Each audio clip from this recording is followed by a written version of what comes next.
Tint'de yakoy. Tlatzotzonilixco pincayo. Imágenes sonoras.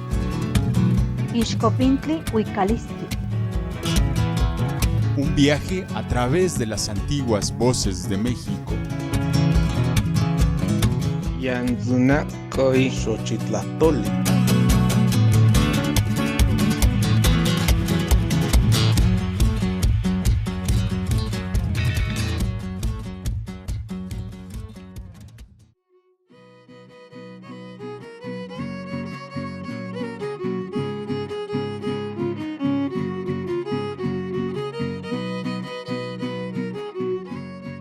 Expresiones estéticas del pueblo otomí.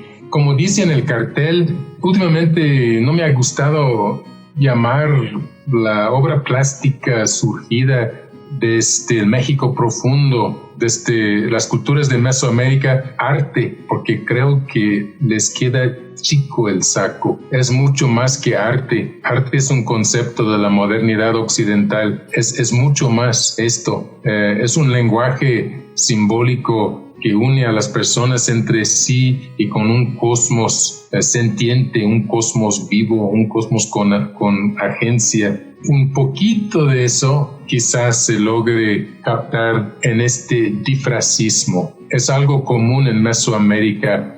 Unen dos conceptos y la unión es un nuevo concepto que no es la simple suma de las dos partes. Entonces, cuando en la antigua Mesoamérica, en varias lenguas, decían tinta negra y pintura de colores, están hablando del lenguaje visual de la escritura pintada, sea en códices, en vasijas cerámicas, sobre relieves tallados, sobre muros. Esta escritura pintada, la tinta negra, la pintura de colores, es una metáfora para la tradición y la sabiduría. Tiene 3 niveles de profundidad. En la superficie, pues son los pigmentos, la tinta negra, la pintura de colores, la materia prima para pintar. En un nivel más profundo, un nivel intermedio, vamos a decir, se refiere a la escritura pintada. Pero en un nivel más profundo es la sabiduría de la tradición, la sabiduría de los antiguos que se transmite en esa escritura pintada, hecha con esa tinta negra y pintura de los colores. En náhuatl se decía Intlili Intlapali o simplemente Intlili Tlapali. Son las palabras para tinta negra y pintura de colores. Es común que Tlapali se traduzca como rojo, pero es un poco como colorado, ¿no? En castellano. Realmente Tlapali no es solo rojo, son todos los colores, todos los pigmentos. Los otomíes en la época colonial temprano y seguramente en la época prehispánica tenían el mismo difracismo. Funciona en varias lenguas, entre ellos las 2 principales lenguas de los valles centrales de México en el momento de la conquista, el náhuatl y el otomí. En otomí se decía mayati, necuju.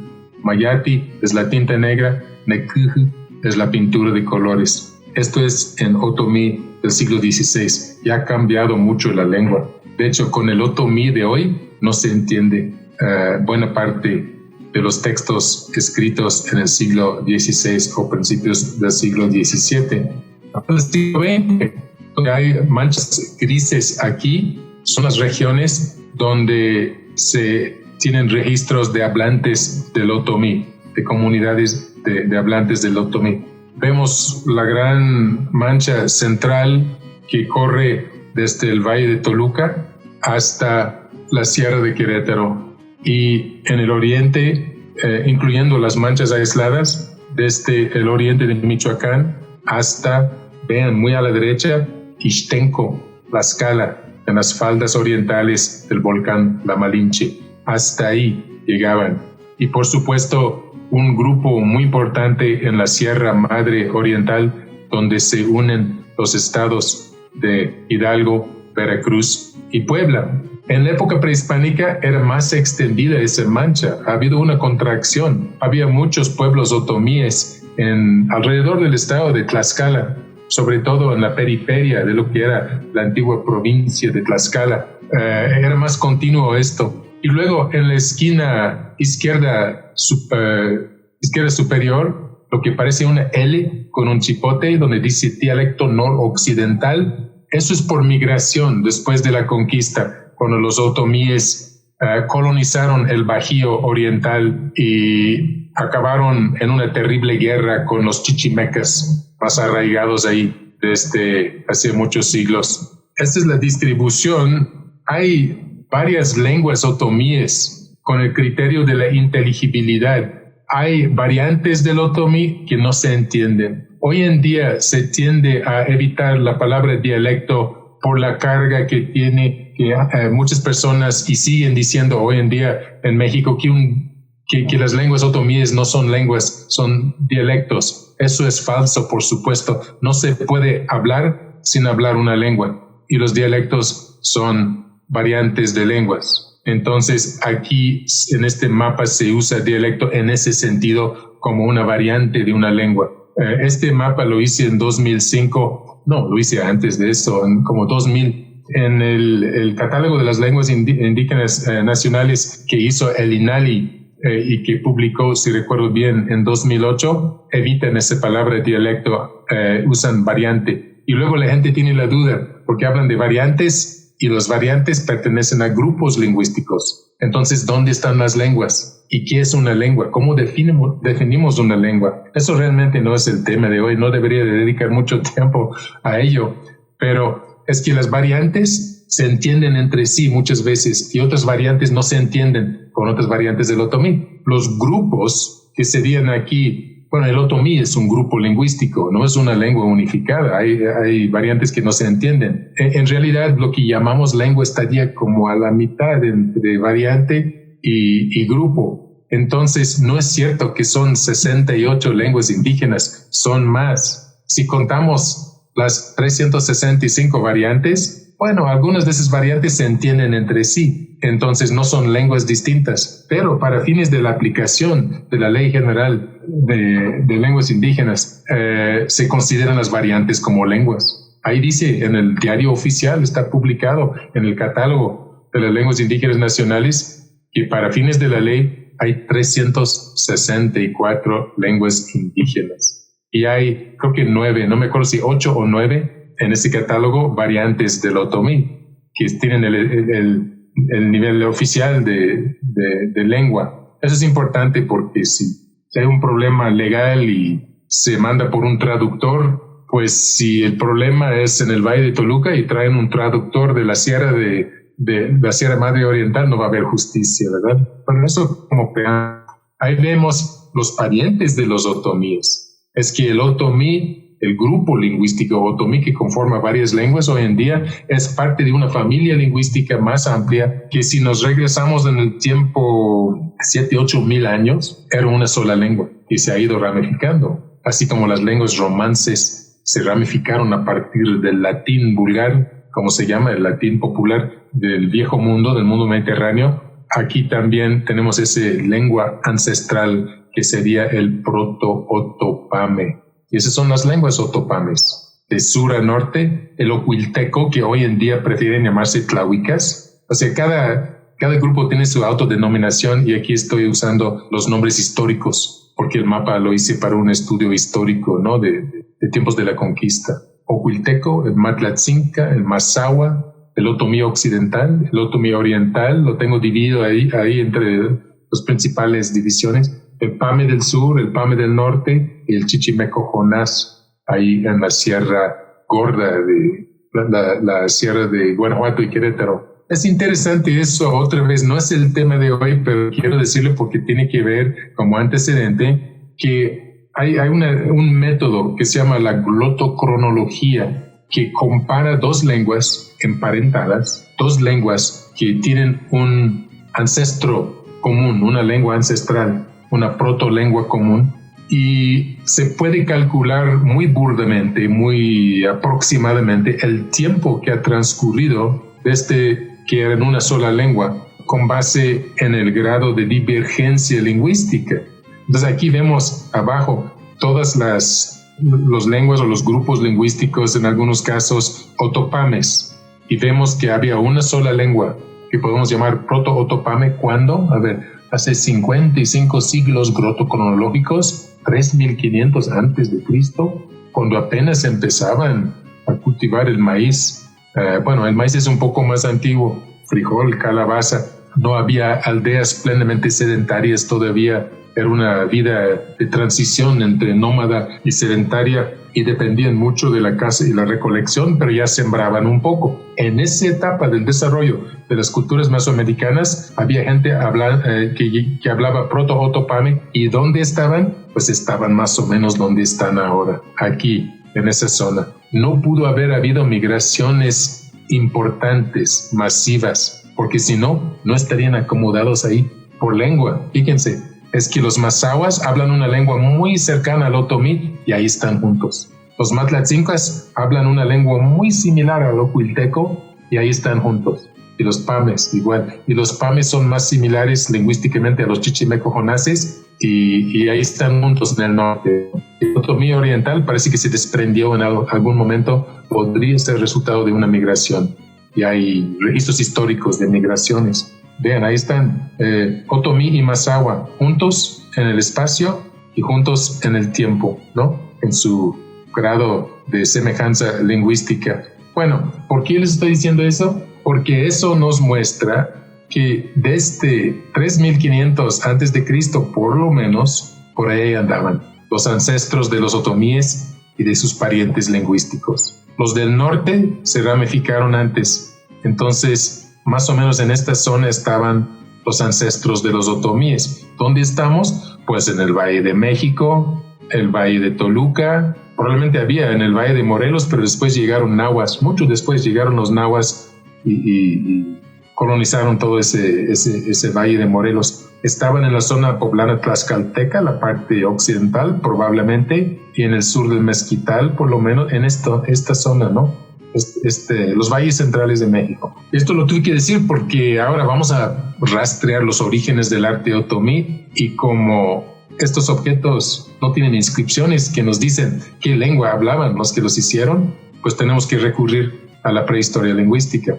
Esa es una de las obras representativas de una expresión figurativa más antiguas de Mesoamérica. Hay otros huesos con grabados hasta de mamuts, por ejemplo, de Tequisquiac, Puebla, de Valsequillo, Puebla. Este es Tequisquiac en el Estado de México, en el norte del Estado de México. Pues este huesito ya tenía esta forma. Parece como la cabeza de un perro, un coyote, un lobo, algo así, ¿no? Por lo menos a mi manera de interpretarlo, parece una cabeza de un cánido. Podría ser otro tipo de animal en la intención del escultor, pero ya estaban los ojos. Ya estaba la forma, ya estaban las orejas. Lo que hizo fue ver el hueso y tener en su imaginación lo vio como cabeza de animal. Eso se llama la pareidolia y está en los orígenes del arte, de lo que ahora llamamos arte. Ver cosas, por ejemplo, cuando vemos un elefante en las nubes, ¿no? Esa es una pareidolia. O cuando vemos un enchufe, un contacto eléctrico y parece un rostro sorprendido, ¿no? Por las dos ranuras y el círculo que parecen ojos y boca. Se llama la pareidolia. Y eso es lo que tuvo este antiguo escultor. Pues lo que hizo fue tallar el hueso con una piedra o quizás contra una piedra, una peña, quién sabe, algo así, para quitar lo que no parecía cabeza de perro o de cánido. Y luego perforó 2 fosas nasales en este extremo porque eso no estaba en el hueso. Se nota dónde lo talló porque se ve la estructura porosa del hueso y la superficie original del hueso es liso. Es interesante, ¿no? Ahí están los orígenes de las expresiones estéticas. 10.000 antes de Cristo, muy aproximadamente, cuando ni siquiera había una lengua proto-otomí. Era el proto-otomangue, del cual descienden todas las lenguas que vimos, incluyendo el otomí, y también el mixteco, y el zapoteco, y el chocho, popoloca, mazateco y otras muchas lenguas. En el estado de Hidalgo, cerca de Tulancingo, muy cerca de Tulancingo, está la cueva del Tecolote. Es parte de la zona arqueológica llamada hoy Huapalcalco. A lo mejor algunos de ustedes, ya sé que hay muchas personas aquí con nosotros que son del estado de Hidalgo, han encontrado restos muy antiguos aquí. Ven que hay unas personas aquí junto al árbol para tener una idea de la escala. No es una cueva profunda, es una cueva, un pequeño espacio pues en el acantilado aquí, y alrededor, en el camino para llegar a esta cueva, todavía hay pintura rupestre. Hay mucha pintura rupestre en Hidalgo. Los expertos en pintura rupestre piensan que esto podría ser muy antiguo. Se está muy desgastado, ¿verdad? Muy deslavado por el tiempo. Entonces está expuesto a la intemperie. Es increíble que haya algo. Hay un insecto ahí, no sabe que hay pinturas debajo de sus patitas. Se ve muy poco, se ve como una persona aquí, otra cosa aquí, pero no se ve bien. Entonces tomé esta foto digital y lo pasé por unos filtros con software que se usa mucho para analizar el arte rupestre, se llama D-Stretch. Y hay diferentes filtros para diferentes pigmentos y esa es la que se ve mejor. Donde está el bicho, parece que hay no sé si un cazador o una persona caminando con algo en la cabeza y un perrito que le sigue, podría ser un cazador. Aquí un personaje, parece copa de nieve, ¿no? Y aquí, esto se vio mejor sin el D-Stretch, ¿no? Aquí como que se ve más borroso. Y aquí vemos unas manos. También la mano sobre la piedra es de las formas de expresión estética más antiguas, pictórica, de la especie humana, ¿no? Y se encuentran en Asia y en Europa, Indonesia. La figurilla de cerámica más antigua conocida en toda Mesoamérica es esta que fue hallada en Xoapilco. Es parte del sitio arqueológico que se llama Tlapacoya, en el Valle de Chalco. Era una isla en lo que era el lago de Chalco, que ya no existe. Bueno, de repente aparece cuando llueve mucho, ¿verdad? Un lago en Chalco, pero ahora hay ciudad ahí, entonces es un desastre cuando resurge ese lago. Pero vean, muy burdo, muy sencillo. Se ve que es una figura femenina, hay un intento de representar los pechos, el vientre muy abultado. Evidentemente la intención es mostrar una mujer embarazada, con un rostro muy curioso. Vean, 2300 antes de Cristo. Apenas empezaban las primeras aldeas agrícolas, sembrando maíz, frijol, calabaza, chile y tomate. Aquí, en un lugar que seguramente era hermoso, en la orilla del lago de Chalco, junto a un cerro volcánico, un cerro sagrado. Los cerros, ya saben, en Mesoamérica son seres con voluntad, con agencia, seres sentientes que hay que entrar en relación con ellos. Los basamentos, que a veces llamamos pirámides, no son otra cosa que cerros artificiales, metáforas arquitectónicas de los cerros sagrados. Algo muy importante en esta cosmovisión, en las expresiones estéticas de los antiguos mesoamericanos. Con el tiempo ya ha pasado más de un milenio, quizás milenio y medio, desde esa primera figurilla de Xoapilco en el Valle de México, y en otra parte del Valle de México, la parte occidental, en Tlatilco, han encontrado una gran abundancia de objetos cerámicos muy bien hechos, muy especiales, y aquí vemos una variedad de figurillas femeninas donde podemos observar pintura corporal, peinados, adornos, orejeras, figuras bicéfalas. No sé si han visto, pero sí hay personas que nacen con dos cabezas. Son como gemelos siameses que un cuerpo no se desarrolla, pero la cabeza sí. Vi un documental una vez de una joven muy simpática, bonita, así como la de la esquina superior izquierda, que iba a la universidad, sacaba buenas calificaciones, ¿sí? Entonces es muy probable que esta figurilla se haya inspirado en alguna persona así y que hayan cuidado a esa persona para que llegara a una edad madura. Pues son obras maestras muy potentes en lo estético, ¿no?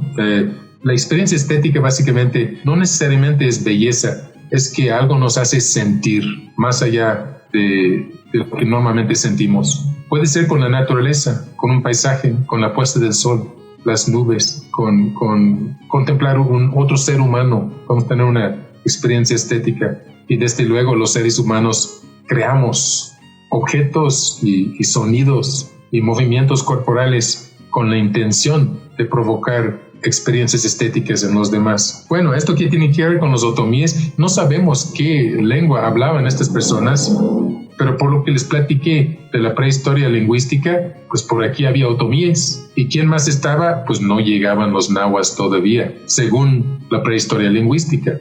Todo parece indicar, aunque hay personas que tienen otras ideas, esto lo discutimos en los congresos y en las publicaciones, para mí queda bastante claro que si bien pudo haber habido pequeños enclaves de nahuas en cualquier momento, es que en Mesoamérica era toda una gran red de interacción y la gente se movía e intercambiaban cosas. las principales migraciones nahuas, cuando llegaron muchos nahuas a los valles centrales de México, sucedieron a partir de la caída de Teotihuacán al final del siglo VI después de Cristo, ¿sí? Hacia 600 después de Cristo. Y sabemos por los registros históricos y por cierta evidencia arqueológica que había olas de llegadas de nahuas desde el noroeste de México, porque de ahí son al Bajío y a los valles centrales de México en el posclásico, en el posclásico temprano, en el posclásico tardío todavía, y los últimos en llegar del noroeste de México fueron los aztecas, algunos de los cuales se convirtieron en los mexicas cuando fundaron México Tenochtitlan, porque ahora es la Ciudad de México. Entonces, pues tenemos grandes desarrollos urbanos con monumentos impresionantes como en Cuicuilco, en el sur del Valle de México, en el Pedregal, sitio que fue destruido por una erupción del volcán, varias erupciones del volcán Xicle en el protoclásico entre 200 antes de Cristo y 200 después de Cristo, a muy grandes rasgos. Los geólogos tienen fechas más precisas si los buscamos en la literatura. Es una montaña artificial de planta circular de 600 antes de Cristo hasta 200 después de Cristo, y alrededor había una gran ciudad, y todavía en la vía olímpica que está a un lado. Estamos aquí donde Insurgentes Sur cruza Periférico Sur y continúa la carretera a Cuernavaca. En ese cruce, en esa encrucijada está Tlatilco, a un lado de la vía olímpica. Ahí encontraron este pequeño brasero con la forma del viejo dios del fuego, que lo vamos a seguir viendo hasta la conquista. Supongo que se relacione con los volcanes, ¿no?, presentes. De hecho, un volcán acabó con este sitio. Es un brasero para poner brasas y quemar incienso, y tiene la forma aplicada ahí enfrente de un anciano jorobado, desdentado, me lo imagino arrugado, aunque a esa escala no han representado las arrugas. Parece un anciano, ¿verdad?, por la postura, por el rostro, por la boca. En esta época, aquí las fechas 600 antes de Cristo a 200 después de Cristo, es cuando la cultura mesoamericana, que significa que están viviendo en pueblos, están sembrando las plantas que ya mencioné, hacen una expansión hacia el norte, porque en el norte de México había puros cazadores y recolectores que vivían en campamentos estacionales, como en las películas del viejo oeste, ¿verdad? Danza con lobos, y la imagen, ¿no?, que tenemos de las películas de los indígenas nómadas, algo parecido. Pero en esta época hay una penetración de la cultura mesoamericana, primero al norte, ya poblando el Valle del Mezquital, porque antes no tenemos esos asentamientos mesoamericanos en el Mezquital, sobre todo en el norte de Mezquital, y a Querétaro y Guanajuato. Y hay una cultura en el Valle de Acámbaro, Guanajuato, que se llama Chupícuaro. Hay un sitio, bueno, era el nombre de un pueblo, Chupícuaro. Ahora está bajo las aguas de la presa Solís desde hace bastante más de medio siglo. Y se caracteriza por las vasijas y las figuras. Eso es una figura más o menos grande, hueca, no es una figurilla sólida, chiquita, con este tratamiento de superficie de engobes, que es barro con pigmento pintado antes de la quema y pulido como que parte de la superficie de la pieza. Con esos patrones geométricos tan ricos, pues analizándolos, llego a la conclusión tentativa, pero cada vez estoy más seguro de que no ando tan mal, que este es una estilización de la piel de víboras de cascabel. Esa es una mujer con piel de víbora. También tiene una ranura en la cabeza que remite a la anatomía ofidia, la anatomía de las serpientes. Es una mujer con piel de serpiente y bien puede ser un antecedente de siglos después, milenios después, lo que va a ser la Coatlicue, ¿verdad? La de la falda de serpientes, la famosa escultura mexica de piedra enorme, monumental. También es una mujer con piel de víbora y con víboras colgadas, cabeza doble de víbora. Ven los patrones y los colores que son similares, un café rojizo, un color crema casi blanco y los acentos negros. Es Crotalus durisus. Y todavía se encuentra esta especie en el Valle de Acámbaro y en una gran extensión del centro y del centro norte y del norte de México.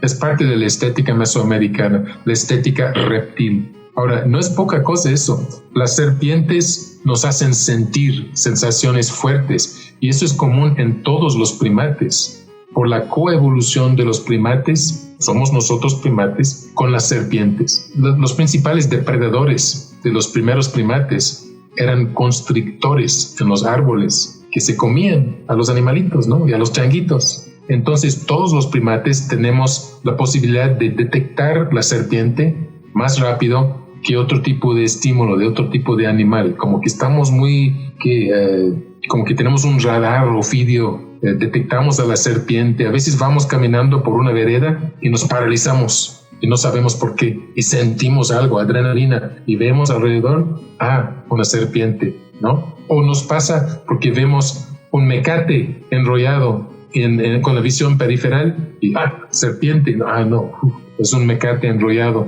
Pues tenemos eso y los antiguos mesoamericanos lo explotan en sus expresiones estéticas, como aquí el templo de Quetzalcóatl en Teotihuacán, que estaba todo pintado de vivos colores.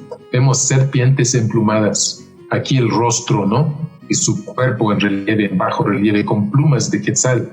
Y otro tipo de rostro que también tiene rasgos ofidios, rasgos de serpiente, y tendría más relación con la tierra, con la agricultura. La serpiente emplumada, más relación con el cielo, las nubes de la lluvia, más adelante con la sabiduría y con Venus. Lo llamamos Quetzalcóatl, que es su nombre en náhuatl, pero cuando tallaron estas piedras, lo más probable es que la mayor parte de la población de Teotihuacán haya hablado lenguas otopames. El otomí y el mazahua eran una sola lengua, proto-otomí mazahua. Pudieron haber estado aquí los proto-matlatzincocuiltecos y otros grupos de toda Mesoamérica, porque había un barrio, se llama el barrio de los comerciantes de gente de Veracruz, que a lo mejor hablaban totonaco o huasteco. Había un barrio de oaxaqueño, que lo más probable es que hablaban zapoteco, ¿no? Probablemente había un barrio de nahuas también, de occidente, pero el grueso de la población en los valles centrales, según la prehistoria lingüística,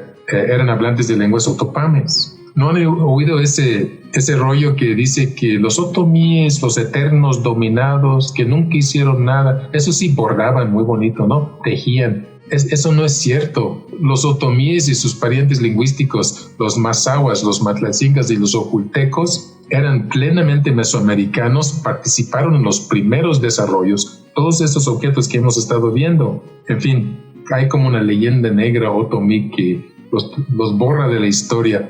En parte es por la historia nacionalista que quiere ver en los aztecas, en los nahuas del centro de México como el antecedente de la nación mexicana. Es una manipulación, es una distorsión de la historia, es más mitología que historia. Todas las historias nacionales de todos los países tienen elementos de mito, ¿no? Porque fueron escritos como para crear antecedentes del grupo que está en el poder cuando se escriben. Hay otra historia que trata de ser más objetiva, con bases más científicas y la esencia de la ciencia pues es dudar de todo, ¿no?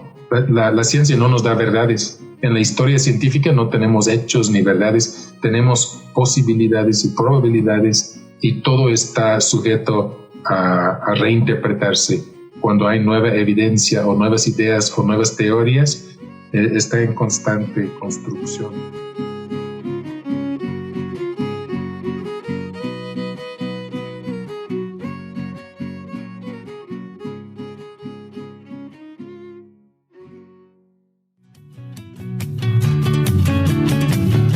Imágenes sonoras es transmitido a través de La Voz del Pueblo Ñañú los días lunes y viernes. Te esperamos en nuestra próxima emisión.